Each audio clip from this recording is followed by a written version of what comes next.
unless they do a significant list transformation in the next 1 to 2 years, I just can't see that one.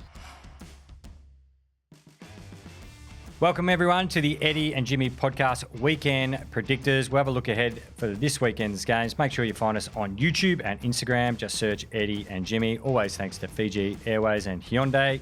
Hyundai, you can do big things in the new Alexio, a beautiful vehicle. Make sure you visit your local Hyundai dealer today. And of course, Fiji Airways. Visit FijiAirways.com to book your flight to Fiji and beyond. Fiji Airways, where happiness takes flight. Well, we've had to punch in a couple of invoices for Sam Docherty. He has come back again for a third time this week for the weekend predictors. Geez, we're getting our skin out of you, Doc. Yeah, you really bleed me dry, aren't you? I have. We've got a hold of you and we haven't let you go. You've been magnificent, of course, for us all week. We'll get you straight into what we do every Thursday, which is the weekend predictors. We start off with, what are you shorting, holding, or buying? You're a very smart man. You know how to work this game out. We're going to start with, which of the following AFL coaches will be there for their club's next premiership? We can punch through them. So you can hold, short, which means probably on this case you don't think so, or buying, which they definitely do. Holding, you might need a bit more think time, think music. So Adelaide Crows, Matthew Nicks. I'll hold on Matty Nicks. I'm holding. Chris Fagan. Yeah, I'm buying that. I'm definitely buying Chris Fagan. It's hard not to buy him when they could win it again this year. Yeah. This is a tasty one for you. Josh Fraser. Oh, I'm going to hold. I'm going to hold on Fraser because it's hard to know whether he's going to. You've got this year, one, and two, whether he's actually going to get the job. Yeah, just on, and I take him on face value. What conversations are having behind closed door are different. I don't know anything about it. I'm going to short it, but that doesn't mean I don't think he might potentially be a premiership coach. But it might be somewhere else. If I'm just taking him on face value, where he said he's not going for the Carlton job. Yes. Craig McRae. I'm going to short Craig McRae. Ooh, that's interesting. I struggle to see them winning it this year, and they're only going to get older, or some of their very good players are going to retire soon. So unless they do a significant list transformation in the next 1 to 2 years, I just can't see that one. Yeah, I'm gonna hold because I think they're one of the fascinating watches come trade free agency. Can they actually land? Can they get something in? Yeah. Dean Solomon. I'm going to hold as well. Yeah. It's hard to know whether he's going to be there or not moving forward. Justin Longmuir. Buying. Yeah, I'm going to buy plenty of that. Chris Scott. Buy. Yeah, he seems to be in the buying mode a lot down there at Geelong. It's a consistent buy, isn't it? It's the blue chip stock. It's pretty safe buy there. Damien Hardwick. I'm going to hold on Dimmer. Yeah. I'm not overly confident in what they're doing at the moment, but I don't think that's from a talent perspective, so I think they might be able to figure it out at some stage. Said he had 80% of the new toys there when he got there. He might need some new batteries in those toys at the moment. Adam Kingsley. I'm going to hold on Kingsley. I just think it's hard to judge him off this year in terms of their injury list. And if you're going to sell off because they've been injured, their form stacked up when they've had players back, but then have ultimately just been so up and down. You raised a point on Wednesday or yesterday's episode regarding having an external person on Essendon's coaching selection panel. Sorry, it was Mondays. Now that I remember. It'd be fascinated what a person with lots of footy now who's external of the Giants see what their plan is, not only for this group, but what does the Giants look like in the next 5 years broadly as a football club, not just on field but off field, because what happens with Toby Green? What does that do? What happens with that senior group who've been together for so long? I'm not saying you have to blow it all up, but just what does it look? What does the next 5 years look like? You know, when Kelly and Cornelio and Whitfield, because they're not going to be there in 5 years' time. What does that look like when those guys start to drift feed out of the club? What does it look like as far as their split of where they're playing games? You know, Dave Matthews is a big figure at the GWS Giants CEO. Like, it's so fascinating to see what will happen with the Giants. What is the 5-year plan? What's the plan? Yeah. What does the AFL think the Giants are? What do the Giants think they are? And then what does someone external who doesn't, as you've called it, the group think being in there all day, every day? Absolutely. Their list is probably at that stage where a lot of their players, a lot of them have been injured in this year in terms of... Lots of talent on the list that's young too. But it's what do you do with it moving forward, and do you start to regenerate it for future years? Are you in a position to compete? If you feel you're in a position to compete, then is it worth bringing someone else in and riding the wave of the group that's there? Yeah. I think being clear on where you are at and then making decisions that are specific to that moment, I think that's the important part.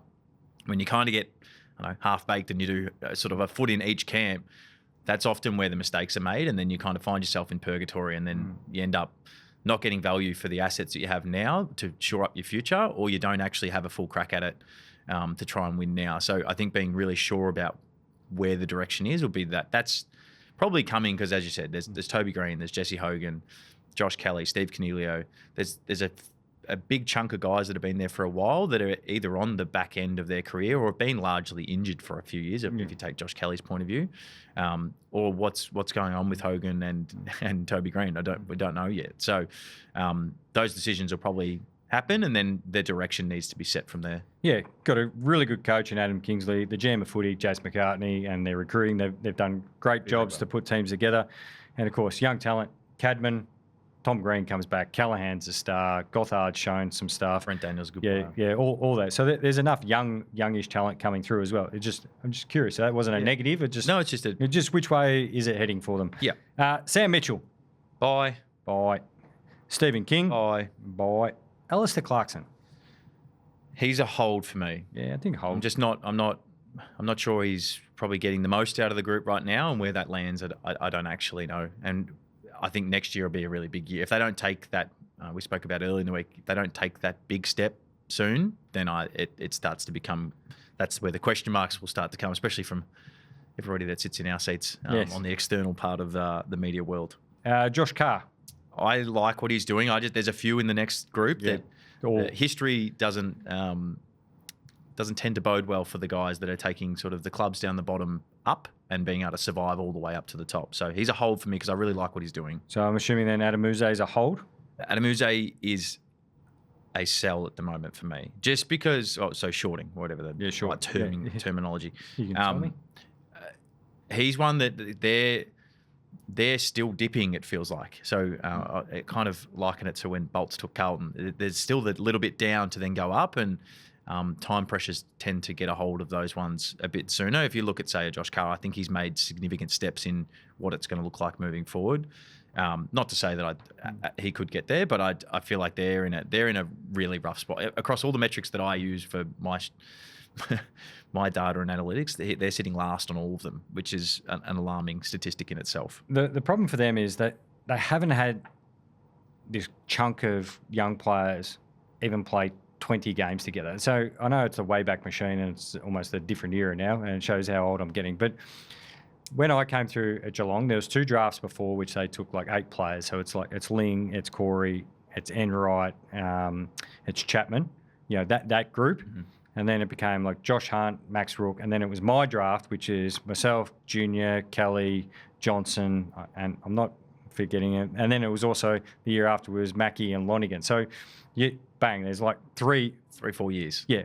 But the thing was, we were relatively injury-free. It was just form and fluctuation of young players. But once we got to that period, say, called 2005, 2004, we played about 40 to 50 games collectively out on a team, like as a team. But compound that's 3 or 4 pre-seasons, that's 4 to 5 training sessions together. So you probably, once you get to that body of work, there's a couple of hundred training sessions, even down to weight sessions. It's been around each other. It's, I know which way you move. I know how you're going to kick and handle, what you kick it long, short, what the game plan is being worked together.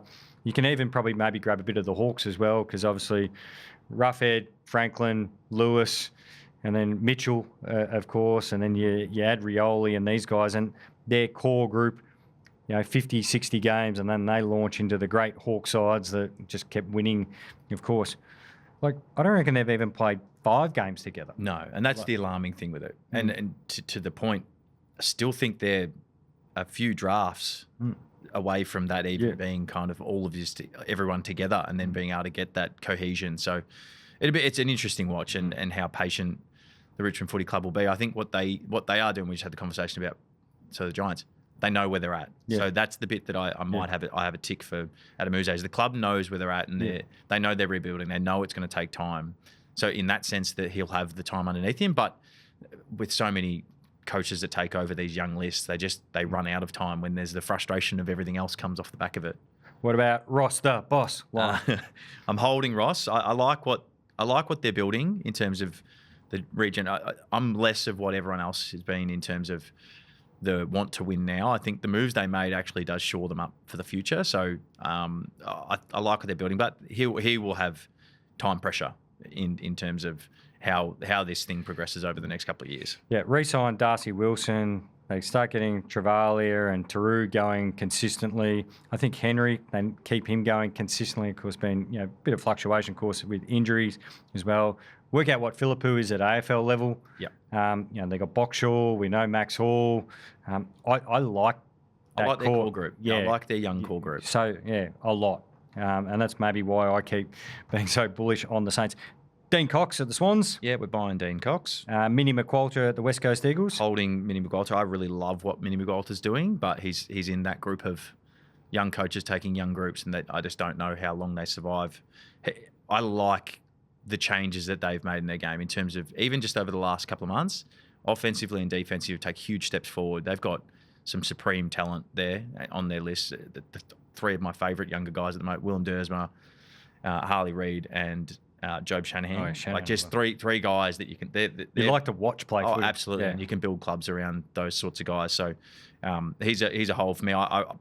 He's trending in the upward direction. But he's just got the caveat of the young group. Yeah, building from the bottom. And Luke Beveridge. I'm shorting Luke Beveridge, and maybe the controversial one of the lot. I've been strong on this, but I just think they rely a little bit too much on their talent. And I think with as much talent as they have on their list, if he doesn't kind of get it right in the next, 9 to 12 months, I think that the club will start to look forward and so who can get something more out of the group. They've got so much talent. Rumours of Butters coming there next year. Like, if they don't get it going by this year or next, then it's going to be hard. Yeah, and that's why I'm probably a little bit more optimistic. You get Darcy back fully fit. If they do land Butters and a key back, which they've got cap space. They do that, there's no excuses next year. That's what I mean. You key back, you key forward, and Zach Butters. Look out. The next segment we're going to do, of course, is are you in and out on the following statements? We can punch through these, of course. Just say you're buying it, in, or nah, not for you, out. The criticism of AFL umpires will stop just because the AFL have asked us to do so, in or out. Out on that one. That's not happening. It will stop from the coaches because they don't want to get fined. We're finally free of the bye rounds, and honestly, they weren't that bad, in or out. That's the biggest out ever. Harry Dean has been Carlton's most important player during the Blues' hot streak, in or out? Ooh, I want to say in just because I love him that much. I think there's been more important players in terms of stepping up from the senior core, but I will say in because without him playing as well as they have, without Weeders being in the side, they probably don't win as many as they have. Part B to that question, which I only have on my sheet, not your sheet, of course, is... That's what happens when you're the guest. You don't get the full rundown. Yeah, here comes the bus that's about to drive over you. Harry Dean is leading Jagger Smith in the Rising Star, in or out? I'm in on that, yeah. It's so hard to play key defence in AFL. Correct. And what he's done over the last month has been nothing short of outstanding. He was already good at the start of the year, and he's taken a huge step forward. Saying that, there's like Jagger Smith and Dersma. It's going to be a cracking count this year, and whoever wins it, it's going to be well deserved. Yeah. The Giants should sell high on their stars this off-season and rebuild, in or out? Out. I just think they've been too injured this year. Yeah. It's too hard to judge on what they've been this year. If they were all injury-free and they were where they are, then I would be, but I think it's probably a little bit premature. The Dockers have already locked up the minor premiership. Well, I think that's in, isn't it? That's in. Yeah, Yep. That's an easy one. If Brisbane beats Geelong tonight, their soft run home guarantees them a top 4 finish, in or out? In, yeah. Yeah. And last team to beat Geelong down at Geelong. Yeah, the only part of Brisbane's game is their defence. If they tighten that up, then they're going to be very, very hard to beat again. The Suns have been the most disappointing team of the season, in or out? In for me, yeah. Just from expectation. That's it. Well, not even just expectation. They showed it at the start of the year. That's been probably the more disappointing. They showed at the start of the year they're going to be a top 4 team. This is going to be the year they take the jump, and they've fallen off a big cliff since then. We've had to stop the fight because I keep flogging Eddie in the footy tipping contest. That's why he's not here at the moment. He's gone to Fiji on Fiji Airways just to recoup and, of course, get his tipping mojo back. So you're going to compete with me this week to predict the winners and margins of each game in the round ahead. Geelong versus Brisbane. That's the Thursday night one to kick off the round, 7:30 p.m. at GMHBA Stadium. This is off no research. This is just gut feel. Brisbane for me. Do I have to give you a margin on all games? Nah, margin, yeah. 10 points. I'm going to go the 80% factor, pretty much. Geelong win that many times. Geelong by 1 point. Oh, yikes. Friday night. Hang on. Are my eyes... Oh, no. Are my eyes wrong? No, they're right. Well, I need to get them to... No, they're there. Am I reading a double header on Friday? Yeah, you're reading my favourite time slot just on the back of it too. And the time... One of them is at 7:40 and one is at 8:10. Yes, I get it. West Coast, it's not 8:10 over there. You nearly rolled the West Coast straight into the Socceroos at 4 a.m. Correct. Or just make West Coast Adelaide the one game. And then put Sydney Western Bulldogs elsewhere, or just make Sydney versus the Western Bulldogs. Sydney versus Western Bulldogs at 7:40 p.m. and the SCG. I'm taking the Swans by 21. Swans by 4 points. West Coast versus Adelaide, 8:10 at Optus Stadium. Adelaide by 25. Yeah, Crowbars by 17 points. Hawthorn versus Melbourne, 1:15 p.m. at UTAS. UTAS. If it was at the MCG, it gets a little bit more interesting. It does. I'll take the Hawks by 16. Yeah, the Hawks are very, very difficult to beat down there. Hawks by 21 points. And we head over. GWS footballing Giants versus Fremantle at the Honey Oval. Manuka.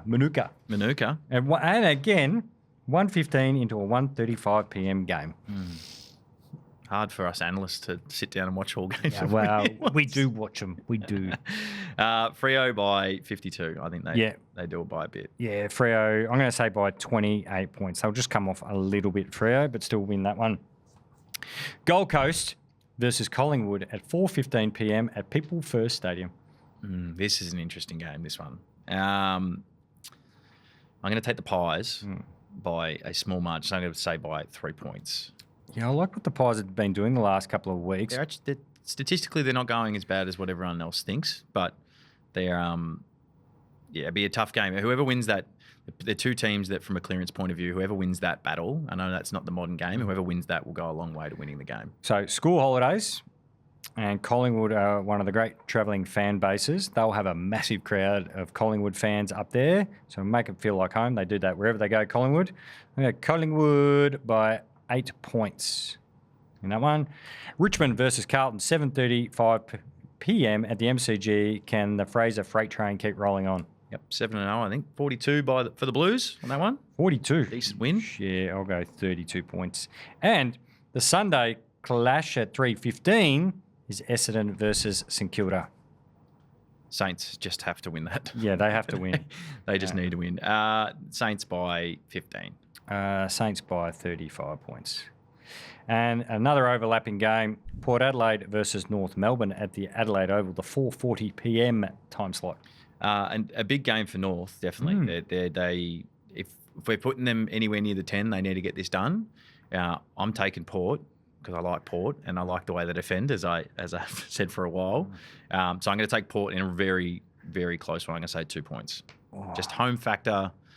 But it's as you said, North have to win to keep their season in that mix. I want to make this clear. I'm doing this to try and win the footy tips. I would normally always take Port Adelaide. I'm going to tip North Melbourne by 5 points.